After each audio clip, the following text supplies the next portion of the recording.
Dia senangnya waktu banyak duit, waktu susah dia mau minggat, itu aslinya kuntilanak itu yang model gitu. Bentuknya aja kayak orang. Nah, makanya kita cek istri kita itu kuntilanak apa bidadari. Saya si KPI, saya main kopek mulu di dunia, saya ini datang sekarang. Nah, si Remi, si Deminoi, tekau semua bisa itu. Si Gosibi, si Fitnai, si Zinai, datang semua.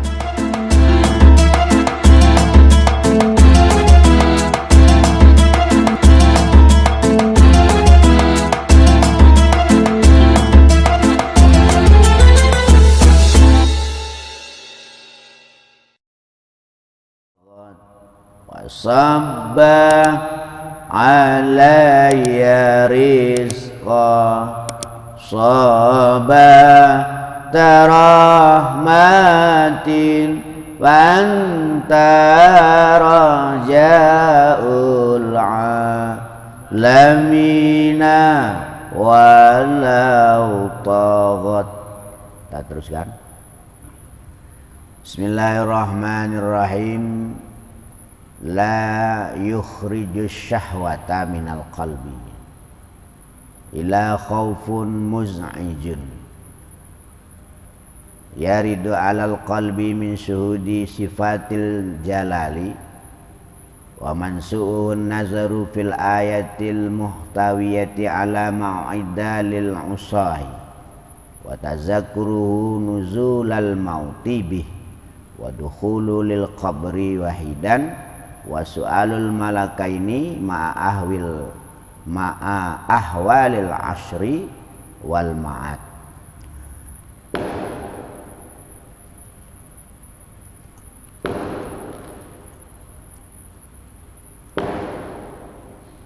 La yukhriju,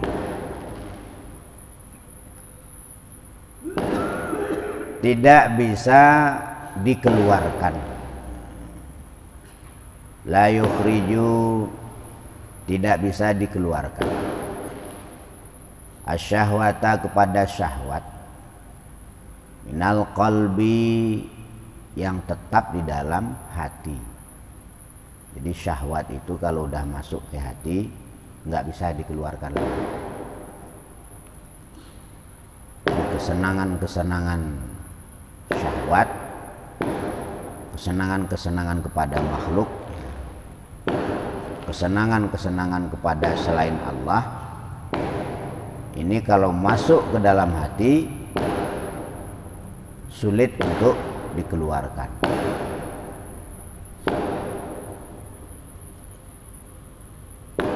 Apa sebab kesenangan itu bisa masuk? Karena diistiqomahi, ya. Jadi apapun kalau kita lakukan secara berulang-ulang, baik itu perbuatan taat ataupun perbuatan nggak taat, dia akan masuk ke dalam hati. Nah, kalau sesuatu itu sudah masuk ke dalam hati, kalau yang masuk itu baik, maka orang itu asli orang baik. Tapi kalau yang masuk itu nggak baik, maka dia asli orang nggak baik. Jadi perbuatan itu bisa asli itu kalau keluarnya dari hati. Namanya asli ya dia apa-apain begitu aja. Kalau orangnya asli ikhlas, ya, mau dia apa-apain dia tetap aja ikhlas karena ikhlasnya asli. Kalau dia orangnya asli sabar, mau kena apa aja tetap sabar karena asli. Tapi kalau ndak asli, ya paling-paling sabar sehari dua hari, itu sabarnya udah hilang. Ikhlas pun begitu, kalau nggak asli, nggak terbit dari hati, maka itu tidak akan bertahan lama. Terus bagaimana kalau kesenangan-kesenangan syahwat, kesenangan-kesenangan kepada selain Allah itu masuk ke dalam hati? Ila khaufun, kecuali apa takut, muz'ijun, yang mencekam, takut yang luar biasa. Yaridu, yang datang apa takut, ala qalbi, atasnya hati. Itu biasanya bisa keluar itu. Kita misalnya punya kesenangan yang membahayakan, kemudian datang perasaan takut, yang perasaan takut itu menggoncang hati kita sehingga kita bisa berubah jadi yang lebih baik. Nah, takut itu ya bisa berupa ujian dari Allah. Kalau misalnya kayak pembisnis ya, pedagang, datang perasaan takut, punya kebiasaan nggak baik misalnya, terus datang perasaan takut bab dagangan. Tadinya nyari uang 10 juta gampang, sesuai berjalannya waktu mungkin ada perbuatan yang nggak benar dilakukan, Allah tegur supaya perbuatan yang nggak benar itu berhenti. Yang tadinya cari duit 10 juta gampang, sekarang cari duit 100.000 aja sulit. Itu teguran dari Allah itu, supaya kebiasaan-kebiasaan yang buruk itu keluar dari hati. Atau yang lainnya.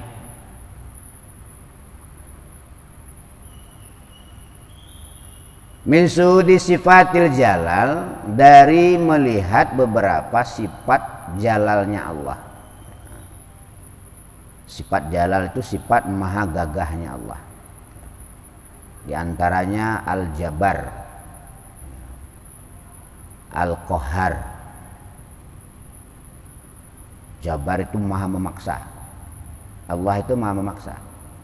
Orang yang ketawa ketuwi itu bisa dipaksa sama Allah nangis. Ya, ketawa ketuwi. Dalam waktu sekejap dipaksa oleh Allah nangis. Itu Allah al-jabar. Orang yang tadinya sombong dipaksa oleh Allah tawadu. Diambil semua apa yang membuat dia sombong. Kalau yang membuat dia sombong itu hartanya, diambil semua hartanya. Kalau yang membuat dia sombong itu pangkatnya, dimasukkan ke penjara, kena OTT. Sombongnya langsung hilang, jadi orang tawadu. Kalau yang membuat dia sombong gagahnya, perkasanya, diambil gagahnya. Itu al-jabar. Allah itu maha memaksa. Nah, kalau kita mau tafakur dengan sifat-sifat jabar, sifat-sifat jalalnya Allah tadi itu, maka nanti akan masuk rasa takut ke dalam hati kita kepada Allah, yang rasa takut itu bisa mengusir kesenangan-kesenangan hawa nafsu yang sudah kadang bertempat di dalam hati. Kalau nggak begitu, nggak akan berhenti. Kadang-kadang udah ditegur sama Allah, ya terus aja kok. Sepertinya tegurannya kurang keras, jabarnya Allah. Wa man sa'uhu, dan timbulnya takut. An-nazaru adalah berfikir fi ayatil muhtawiyati, yang di dalam beberapa ayat yang mengandung alamat atas perkara uidda, yang disediakan apama lil usai, kepada orang yang ahli maksiat. Tafakur neraka. Nah, ada caranya itu, tawajuh neraka itu ada caranya. Jadi kita baca ayat yang menceritakan neraka, lalu kita tafakuri, lalu Allah beri rasa atau Allah tampakkan. Nah, di dalam tafakur kita itu Allah tampakkan bagaimana hebatnya, dahsyatnya, ganasnya neraka itu, sehingga setelah tafakur itu kita takut, sehingga semua perbuatan yang menjurus kepada neraka itu gampang untuk kita tinggalkan karena takut tadi.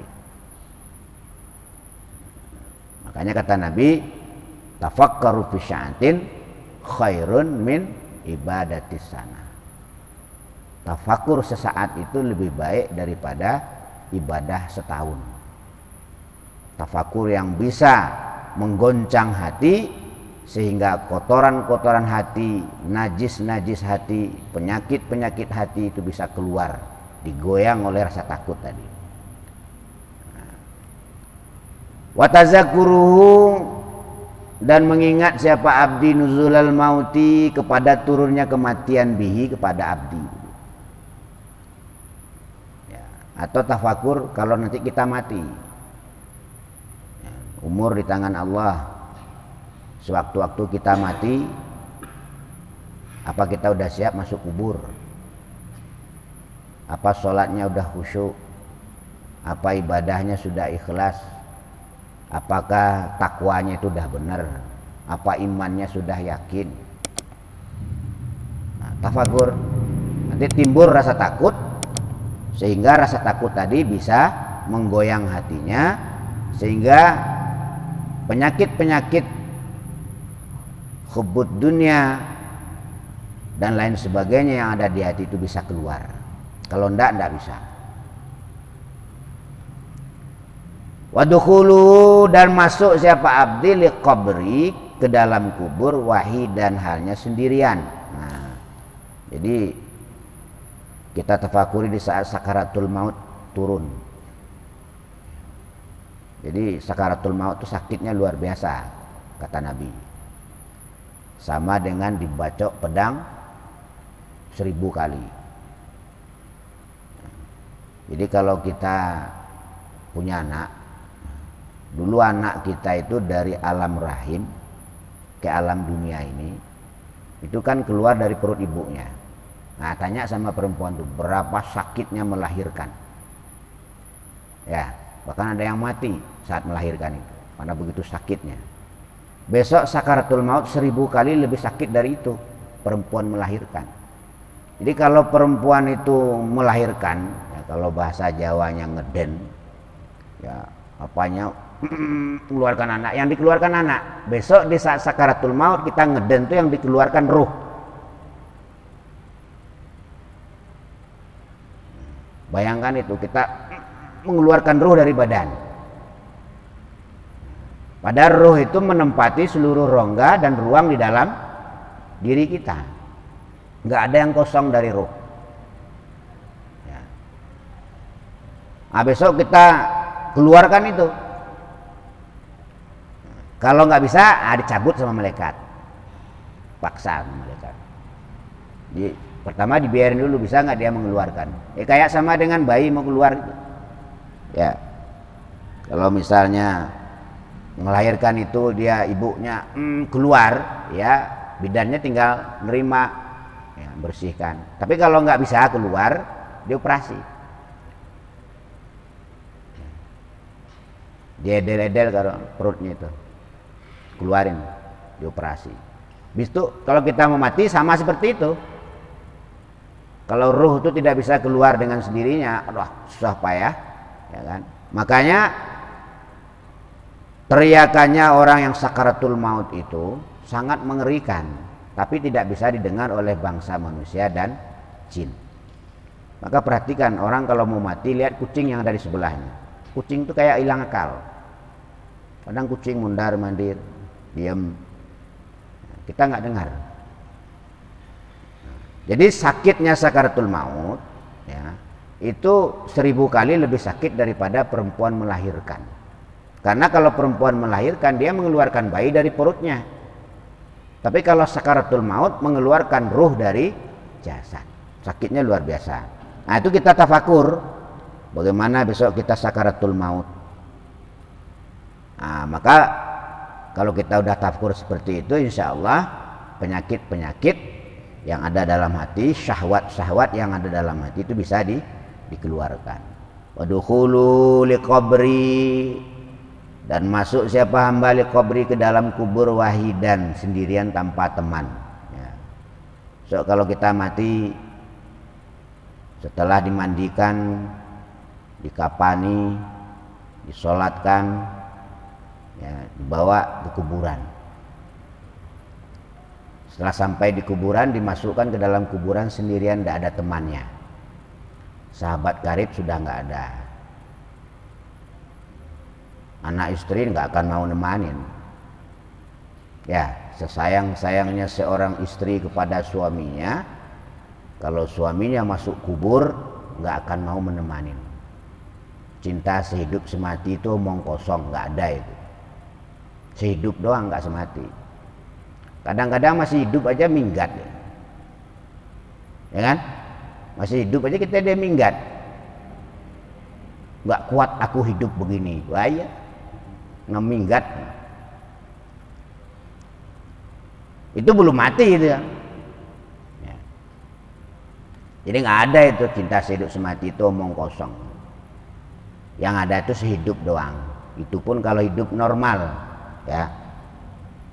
Tapi kalau dapat perempuan hidup susah, dia tetap setia, kasih sayangnya tidak berkurang, hidup bahagia tetap setia, tidak banyak tingkah, nah itu bidadari itu.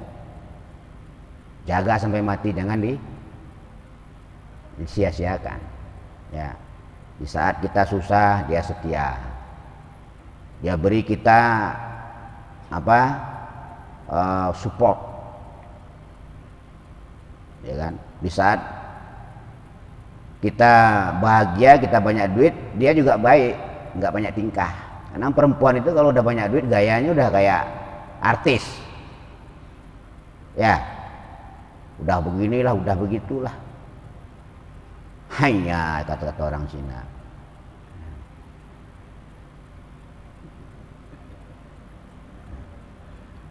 Itu bidadari itu. Jarang perempuan itu 1001. Tapi kalau dia senangnya waktu banyak duit, waktu susah dia mau minggat, itu hasilnya kuntilanak itu yang model gitu. Bentuknya aja kayak orang. Nah, makanya kita cek istri kita itu kuntilanak apa bidadari. Ya, banyak uang abang disayang, nggak punya uang abang ditendang. Kuntilanak ini. Kita teruskan. Wasu'alul malakaini, dan pertanyaan dua malaikat. Nah, belum habis perkara ini. Mati sakaratul maut, sakit, dimasukin ke dalam kubur sendirian, tidak ada teman. Ya, kata Nabi, yang mengantar orang ke kuburnya ada 3. Pertama, keluarganya, andai tolannya. Kedua, kekayaannya, hartanya. Ketiga, amalnya. Yang 2 kembali pulang, yang 1 setia menemani si mayit tadi sampai datangnya hari kiamat, bahkan sampai ke pintu surga. Amal itu setia itu. Yang kita lakukan saat ini itu setia. Ya, itulah sahabat sejati, amal yang baik. Bukan sahabat sejati itu rokokan bersama, ketawa-ketawa, bukan sahabat sejati itu. Ya, masalah ini. Wasu'al malakaini ma'a ahlil asri, dan pertanyaan 2 malaikat. Besok kalau kita masuk kubur itu diinterogasi sama malaikat penjaga kubur. Pertanyaan ditanya, makanya ditalkin itu. Talkin itu diajarkan cara menjawab pertanyaan malaikat maut. Itu ikhtiar terakhir orang hidup menolong saudaranya yang mati. Itu terakhir itu udah. Ya. Jadi kalau di dunia dulu orangnya suka ngaji terus lupa, langsung ingat dia itu. Ya kan? Pas ngaji diajarin sama ustadznya, sama gurunya. Besok kalau ditanya malaikat jawabnya begini. Terus di dalam kubur dia lupa. Terus ditalkin, oh ingat dia lagi. Oh iya, langsung ingat. Ingat semua dia. Yang repotnya nggak mau ngaji, udah tua nggak mau ngaji. Repot. Pintu kubur udah dekat, ngaji nggak mau.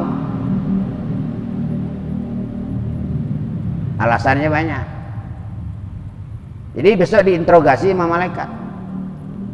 Pertanyaan pertama, ma rabbuka? Siapa Tuhanmu? Maka diajarkan sama orang yang nalkin itu. Kalau malaikatnya bertanya siapa Tuhanmu, maka jawablah dengan mantap tanpa ragu, Tuhanku adalah Allah.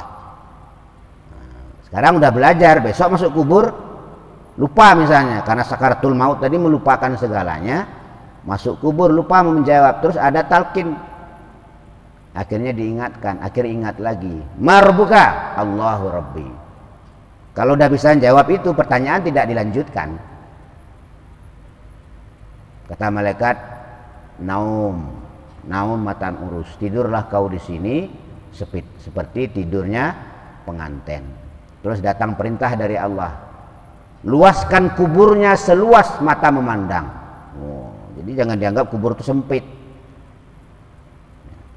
Walaupun sekarang kalau kita lihat orang dikubur di mana itu, di Jati, di mana itu kan sempit itu. Kadang tumpuk-tumpuk, itu kan kelihatannya doang. Begitu masuk, itu gerbangnya. Begitu masuk, kalau orang tadi bisa menjawab pertanyaan malaikat tadi, maka datang perintah dari Allah, luaskan kuburnya seluas mata memandang. Bukakan satu pintu untuknya, yaitu salah satu pintu surga. Buatkan jendela ke surga, sehingga si mayit tadi di dalam kuburnya sudah bisa mencium harumnya aroma surga. Kemudian datang banyak tamunya, ya. Setelah itu datang tamunya.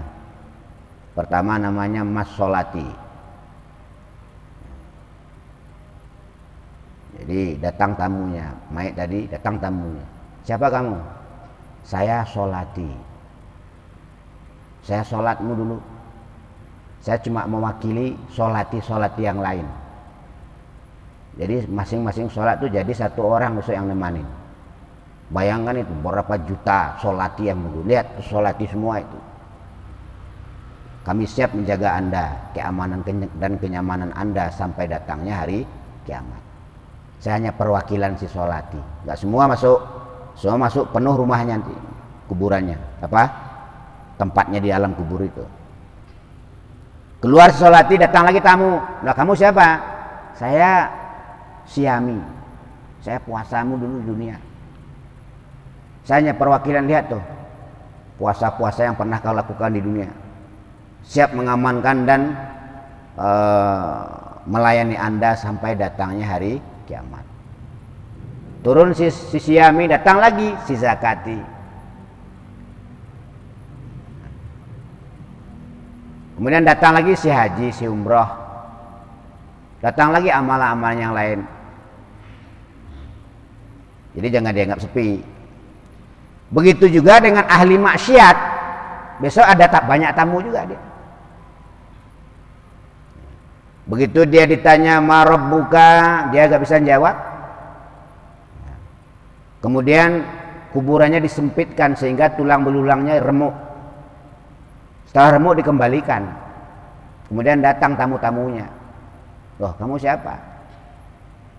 Saya si KPI. Saya main kopekmu dulu di dunia. Saya ini datang sekarang.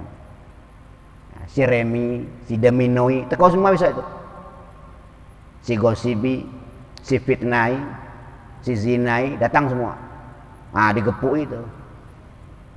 Ya, makanya hati-hati berbuat yang sembarangan. Hidup di dunia ini nggak lama. Ikuti cara Islam. Bagaimana Islam mengatur orang hidup di dunia. Manfaatkan waktu dengan sebaik-baik. Jangan dipakai untuk hal-hal yang tidak bermanfaat. Karena mati itu datangnya tidak dapat kita prediksi sebelumnya. Perasaan kita masih hidup lama, tiba-tiba pulang kerja dada sesak, duduk tersandar di pintu, malaikat maut datang, is dead, mati. Tetangga kaget, lah tadi masih sama saya tadi. Tadi, sekarang udah mati orangnya. Nah, kita teruskan, ma'ahwal asri, dan dalam sertanya kegawatan mahsyar, padang mahsyar. Jadi setelah bumi ini dihancurkan oleh Allah gelar padang mahsyar. Manusia dikumpulkan di situ semua yang pernah hidup di dunia ini walaupun sehari dua hari, dikumpulkan di mahsyar. Semuanya, baik yang beriman ataupun yang kufur, baik yang percaya ataupun yang tidak, baik yang serius maupun yang olok-olok, mengolok-olok, besok dikumpulkan di mahsyar semua.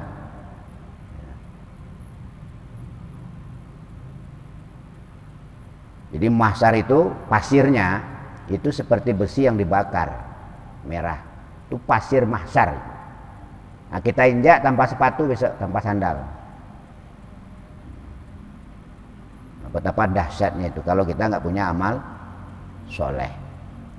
Wal ma'adi, dan hari kiamat.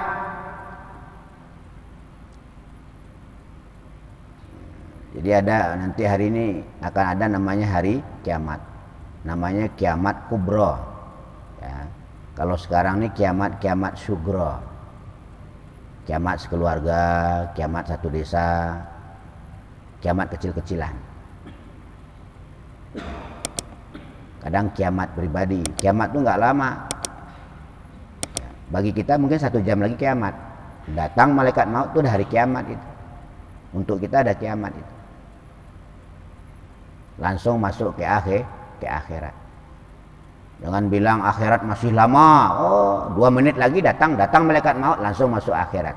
Al-kubru awalul akhirah. Kubur itu adalah pintu gerbangnya akhirat. Dimensi kehidupannya udah berbeda. Jadi alam barzah itu lebih luas daripada alam dunia.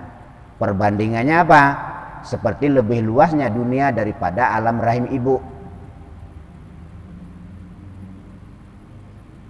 Waktu kita di alam rahim ibu dulu perasaan kita luas di sana. Enak di sana, nyaman di sana. Di alam rahim. Ya kan? Tapi kita ditunggu oleh keluarga kita di dunia. Bapak kita nunggu, ibu kita nunggu, kakek kita nunggu kelahiran cucunya. Ramai orang nunggu. Nah sekarang kita juga ditunggu oleh saudara-saudara kita yang sudah mendahului kita di alam kubur sana. Ramai juga nunggu di situ. Jadi alam kubur itu perbandingan luasnya dengan alam dunia ini seperti perbandingan alam rahim dengan alam dunia. Jadi maha luas, sangat luas. Nah tergantung apakah kita di situ akan mendapatkan kebahagiaan atau sebaliknya, tergantung amal kita selama di dunia yang sebentar ini. Kalau kita sia-siakan, maka besok kita akan mengalami susah yang abadi di alam kubur, berlanjut ke padang mahsyar, kemudian berlanjut ke dalam nerakanya Allah. Kita teruskan. Allazi tazhalu fi kulli murdi'atin amma arda'at. Allazi yang tadhalu, yang meninggalkan, fi di dalam allazi kullu murdiatin, siapa perempuan yang menyusui, amma ardaat, atas anak yang disusuinya. Nah, kalau datang hari kiamat itu, orang yang sedang menyusui anaknya langsung dilempar, kaget. Dia sedang menyusui anaknya, begitu ditiup trompet oleh malaikat Israfil, ya kan, anaknya tadi langsung dilempar, dia lupa sama anaknya. Begitu dahsyatnya besok hari kiamat. Wa yaj'alu, dan menjadikan apa hari kiamat tadi, al-wildana, kepada beberapa anak kecil, syiban, kepada beruban seketika. Jadi anak-anak kecil masih SD begitu mendengar trompetnya malaikat Israfil, ya, rambutnya itu langsung beruban karena kaget. Makanya biasanya orang yang cepat beruban itu karena memang prihatin. Ya, prihatinnya mungkin ada 2 kemungkinan, prihatin bab dunia atau prihatin bab akhirat. Ada orang susah, kok sholat saya nggak kusuk-kusuk, kok zikir saya nggak kusuk-kusuk, kok hati saya nggak baik-baik, kok masih buruk aja hati saya. Susah sampai keluar ubannya.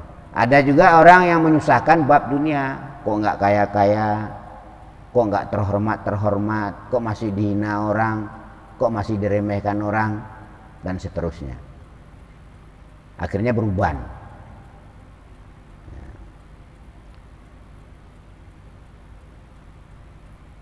Jadi di saat ditiup trompet itu, nah makanya Islam melarang ya tahun baru tiup trompet nggak boleh, itu memancing malaikat Israfil.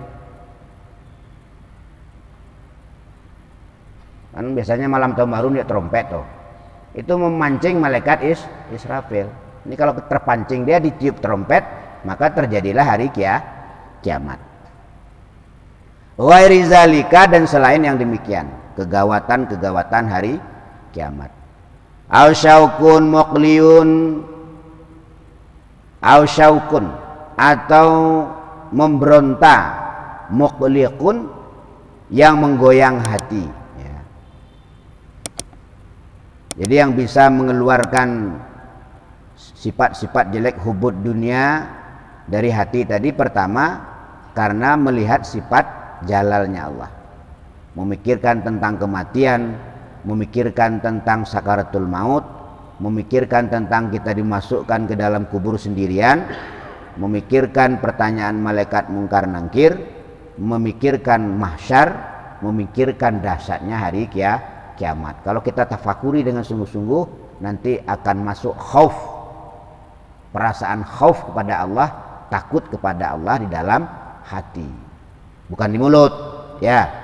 Kalau takut di mulut itu mah nggak benaran, itu takut settingan. Tapi kalau takut itu masuk ke dalam hati, dia asli, betul-betul takut kepada Allah Subhanahu wa ta'ala. Insyaallah kita lanjutkan pada perjumpaan selanjutnya. Jadi dapat kita ambil satu kesimpulan, kita harus banyak-banyak bertafakur dengan apa-apa yang terjadi di sekitar kita, yang bisa menjadi obat untuk hati kita, sehingga bisa mengeluarkan berbagai macam penyakit dari hati tadi, sehingga hati kita menjadi qalbun salim, hati yang sehat, hati yang selamat. La ilaha illallah al-malikul haqqul mubin Muhammadur Rasulullah Shadiqul wa'dil amin. La ilaha illallah al-malikul haqqul mubin Muhammadur Rasulullah Shadiqul wa'dil amin.